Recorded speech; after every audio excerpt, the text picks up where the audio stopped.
আসসালামু আলাইকুম। আমি দিনে সময় পাই নাই, তাই রাতে গেছি গাছ লাগাইতে সন্ধ্যার পরে। তো এখানে সব ময়লাগুলি রাখতেছি, কিছুই ফালাবো না। এই ময়লার মধ্যে মাটি দিয়ে গাছ লাগাবো। এই হচ্ছে কলমি শাকের ডাঁটা। তো বাড়তি ডাঁটাগুলি নিয়েছি নিচের গুড়ার জটলা। তো এখানে আমি মাটি নিয়ে যেতেছি। তো যেখানে গাছ লাগাবো একটা ভাঙা বড় গামলা, সেটার মধ্যে এই মাটিগুলা নিব। নিয়ে এই যে মাটিগুলো নিয়ে এখানে আমি উপর থেকে যে ময়লাগুলি আছে উপরের মাটিগুলি আর কি আমি পরিষ্কার রাখতে চাইতেছি। ময়লা নিচে থাক, কিন্তু উপরের মাটিটা যেন পরিষ্কার থাকে, কারণ এখানে আমি এখন এই ডাঁটাগুলি বুনবো। এই যে ডাঁটাগুলি নিয়ে যেতেছি সিঁড়ি দিয়ে।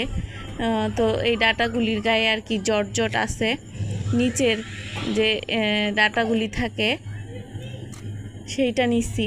উপরে পাতাগুলি রান্না করে ফেলছি, বাড়তি ডাঁটাগুলি নিছি।